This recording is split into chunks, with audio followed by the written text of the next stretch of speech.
Here we go again. Okay, so welcome to take two of Live at 5 tonight on the 8th of June 2020. Apologies if you were trying to watch the earlier version of this. Massive sound issues with it, so I'm re-recording for you all. If you are live with me, please give me a thumbs up. Let me know you can hear this and that everything is okay. And if you're watching it, tell me who's here. That'd be great and absolutely marvelous. So let us begin again. So there are two things I wanted to talk to you about tonight.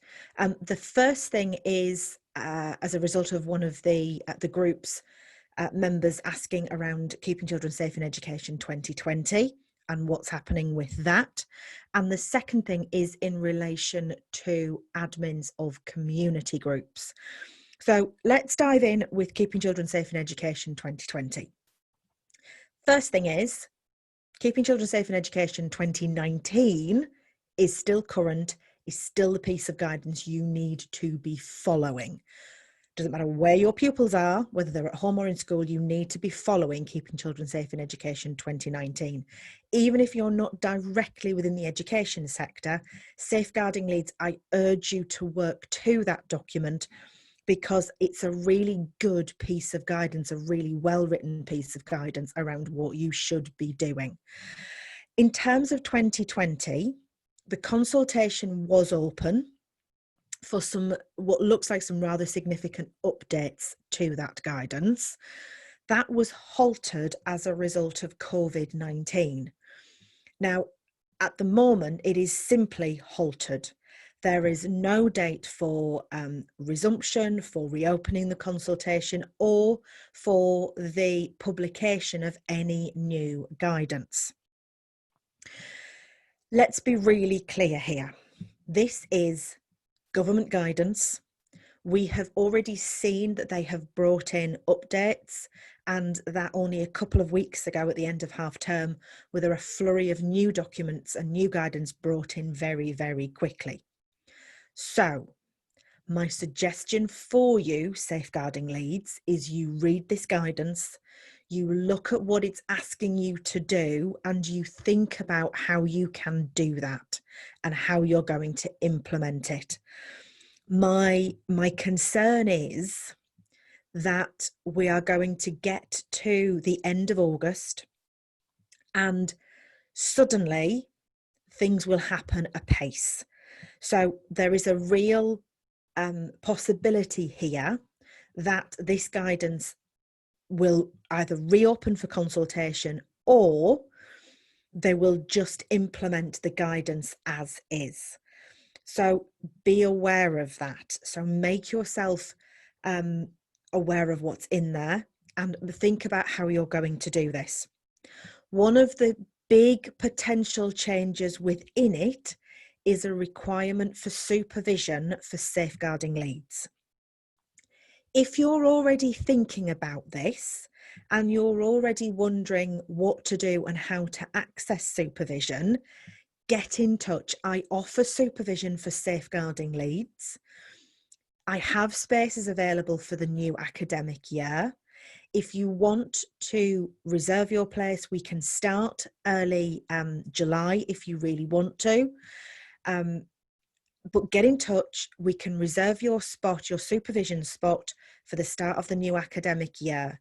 My view is that's best practice in any event. Lots of you are carrying really heavy cases, not just in terms of the number, but also in terms of the emotive side of things. So supervision is a really good idea to make sure that you're doing what you need to do, but you're also looking after yourself when you're managing these cases. So if you're at all interested and you're already thinking about, I need some supervision, I need some more support here, send me a message and we can talk about how I can best support you in the new academic year. So that's the first thing. Keep an eye out for Keeping Children Safe in Education changes, but in the meantime, make sure you're aware of them. The next thing to consider came about this morning, and I hadn't really thought about it in too great a detail, if I'm absolutely honest. There's been a flurry of new community pages come up, and I hadn't really considered it too greatly because of Facebook's age ranges. But I got a message this morning from a lady who was asking whether there was any legal requirement for admins of community pages to have safeguarding training, particularly child protection training. The short answer is no, there isn't. But it did get me thinking about some best practice here. So my kind of thoughts on this are, whilst there isn't an obligation, it's probably a good idea that if you are running a page or running a group where you have vulnerable young people or vulnerable adults as part of that community, and you are already getting questions about personal issues or things like that, that you make sure you know what you're doing with them, that you're not taking on things that you shouldn't be taking on. Now, I don't think anybody in this group would do that, but the chances are you know other people who will be doing that. So if that's the case, point them in the direction of this group so that we can support them if they're dealing with things. Because what worries me is there will be a whole host of people out there running community pages who are taking on or advising, worse still, people around safeguarding issues. So if you are running them, then I would just check in with your fellow admins. What are they doing and how are they managing? Remember, we have an obligation as those who work in child protection, and that stretches beyond the four walls of our organisation if we're dealing with things ethically. So just be aware of that.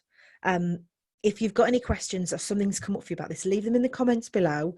Let's have a conversation about this. But as I say, it rose this morning and just made me think, maybe there is something in there that we need to just be a bit more aware of. I say, I don't imagine anybody in this group is doing that, but it's something to be aware of, that if you know there are community pages doing that, that you maybe start to point them in the right direction of some training or updates or things like that that are going on. Okay, that is me for this evening. Please, if you've got any questions, leave them in the comments below. If you're interested in supervision or some support for the new academic year, then please send me a message and let's have a conversation about how you can best be supported by the Safeguarding Association in the new academic year. And I will see you next Monday for Live at 5. Hopefully next Monday, actually at 5 o'clock. And apologies again for the technical terrors that I have had this evening in relation to bringing this to you. So until next week, take care and I'll see you then.